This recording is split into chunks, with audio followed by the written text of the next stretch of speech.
So let me address two parts what I'm about to say. One is to talk about where the IT industry has been and where it is going, in our view. And then I will talk a little bit about how this intersects with a larger purpose or with the larger context of the nation. And of course, I'm speaking from an Indian perspective because that's what I understand and that's where we are.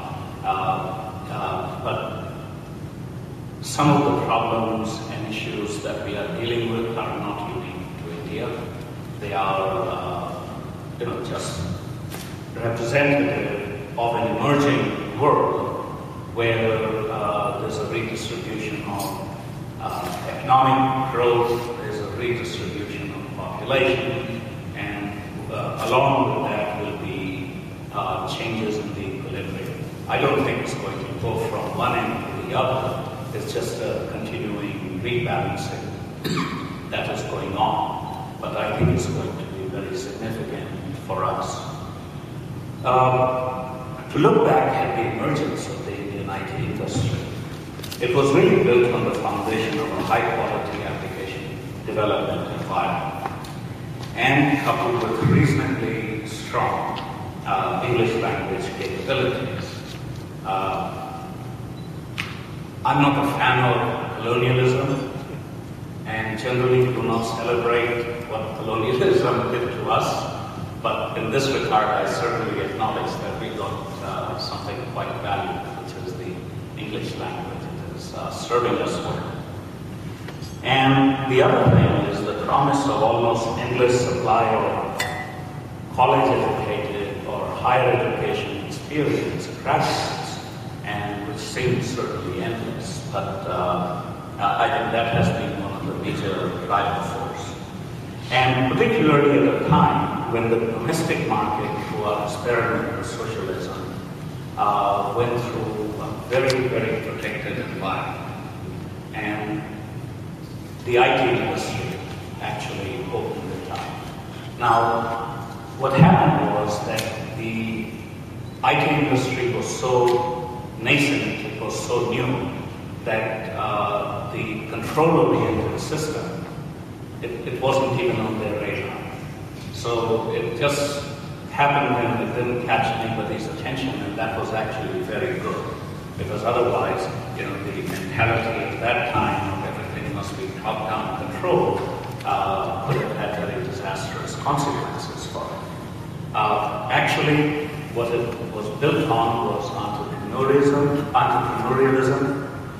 So it was essentially created by many, many people who had the training by virtue of India's, even under the protective system, of just massive investments in education, particularly technical education, giving the system credit for what it did in a spectacular and very wise manner. But ultimately it was entrepreneurs.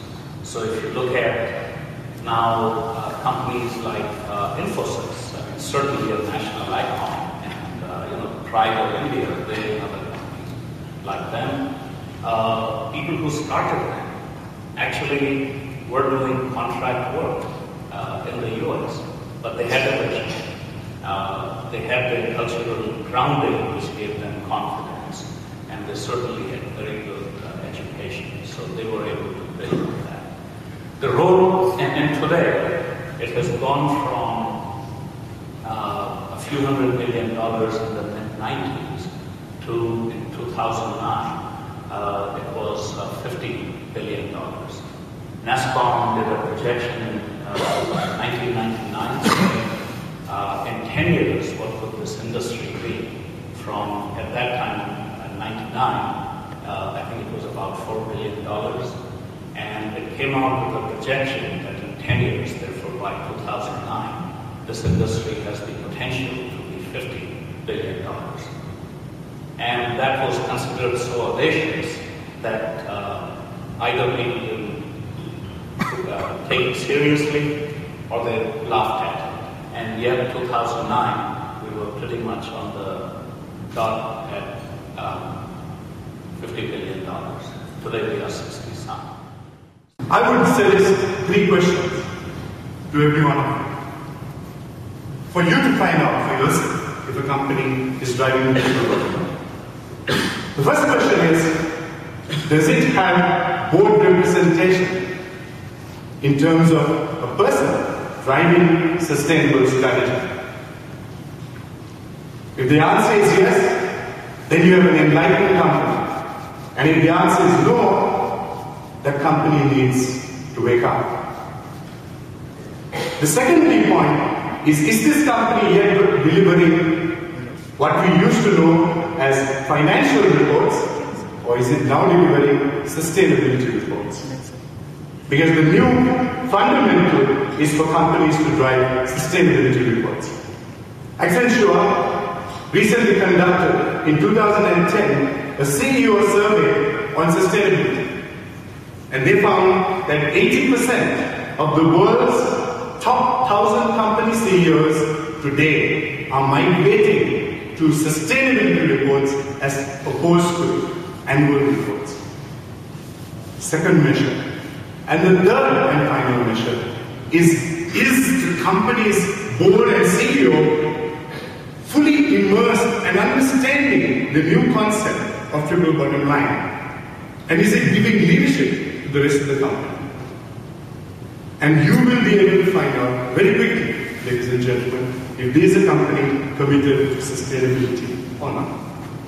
If that is the case, so what is the triple bottom line? The man who put this word together was a British economist called John Elkington, who basically wrote a book in terms of called Cannibals with Forks, and the key quotation which led to the term triple bottom line coming together in 1997.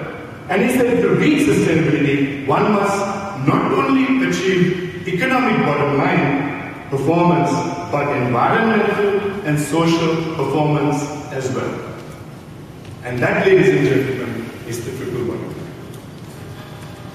So, what then is sustainable innovation? Sustainable innovation happens when a business looks at all the innovation opportunities through the prism of sustainability, and begins to look at sustainability and ask the question, are there innovation opportunities in terms of environmental sustainability? Are there opportunities in terms of social sustainability? And are there opportunities through economic sustainability? And when you approach innovation through the eyes of triple bottom line, then you have sustainable innovation. So which are the companies who are driving this? Let me share with you a few examples. Xerox today drives economic sustainability through the eyes of the triple bottom line. And it recycles 98% of the materials it uses in its machines and products. 98%. General Electric launched a program called Eco-Imagination, driving the whole concept of green technology in some of the work they do. Procter & Gamble launched the water purifier Pearl. Sony is looking at life cycle analysis of products. Toyota, with its hybrid, which had a few issues, leading along with Nissan in terms of hybrid vehicles. Nokia, looking at 65 to 80% of any Nokia device can be recycled. And Adidas, driving sustainable products, sustainably made. Now I can go on, and we will probably spend the rest of the day talking about companies who are leading the way in sustainable innovation. At Slimtech, we set our organization together 3 years back, and we asked ourselves the question, how do we differentiate ourselves from the rest of the world of nanotechnology? Nanotechnology came to the forefront in the year 2000, with the United States establishing the first global nanotechnology institute, which was invested by the US President at the time, Bill Clinton. Since then, 92 countries in the world have adopted nanotechnology, and it's nice to know for once that Sri Lanka is not lagging behind too much. What is innovation? Is that the same thing as invention? What are the key factors of innovation in a business? Can you give us some perspective on what you mean by innovation? Yes, Prasad. Certainly, the inventions and innovations go hand in hand to an extent. But an invention is actually the first occurrence of an idea for a new product or a process. The innovation, on the other hand, is the application of that product in real life, let's say in real life or in a business. It could be an improvement in process, it could be an improvement in the way we do things. So that's the relationship. Can you tell me that the real innovations in technology, what are the examples of innovations in technology that has created sustainable impact in the society and environment? Specifically, what I ask you is this more of a hype or does it really do? What's your perspective on this? Pretty long question to start with. Just before I get to answering it, I thought I'll probably put some baselines in context so that we have a more informed discussion on this.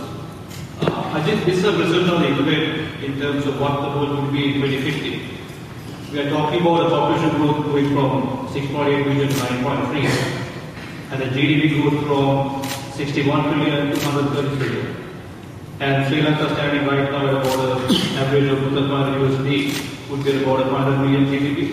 And 80% of the wealth is concentrated amongst 20%. So the average Sri Lankan GDP at the bottom of the pyramid would be about $500. So when we are talking of innovation and sustainability and inclusiveness, it's about also raising the people who have a $500 GDP per capita income to an average of $3,000. In the aftermath of the whole British petroleum oil spill, the energy industry probably on the whole is getting a lot of criticism, and there's a perception out there that has the energy industry done enough to sustain our society and environment. Your perspective on where we are on that? Thank you, Prasad. I knew I was going to get this very controversial question, representing the energy sector. But before I answer that question, let me talk about some of the other issues we're faced with in terms of running our businesses. Because I believe that if you do not have a good conviction of all the issues we face with, you're not going to respond to it. So therefore, the things I'm going to talk about now would be to get the right attention, to be convinced that we have a reason to respond to this. He talked about the crisis in the energy sector. Obviously, beginning of last year, during 2008, we also the crude oil price is hitting 144, and it has come down to 70, 75 levels today. So we think the energy crisis is over. But if I may share some statistics with you, the world has taken 125 years to use the first trillion barrels of fossil fuel. The very same world will take only another 30 years to use the next trillion barrels of fossil fuel, right? So that tells you that there is another crisis looming. What is the role of the DOI in creating an inclusive, sustainable society? And what policies and infrastructure do we need, and where do we stand in that sense? Thanks, Prasad. Good morning. Before I get to your question, let me make a broad statement. I was reading last night the latest issue of the Economist magazine, and there was a very interesting profile of the new dean of HBS, Harvard Business School.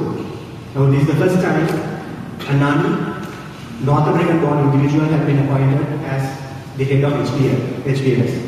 And his name is Professor Nitin Noria, who happens to be Indian-born. And as you know, HBS is a very important institution because it has been a leader in terms of thought innovation in the business world. In particular, they say the so-called case study model of business was ideated at Harvard Business School, and apparently some 80% of case studies that are currently used the world over in business schools originate from HBS. So it's a very, very influential institution.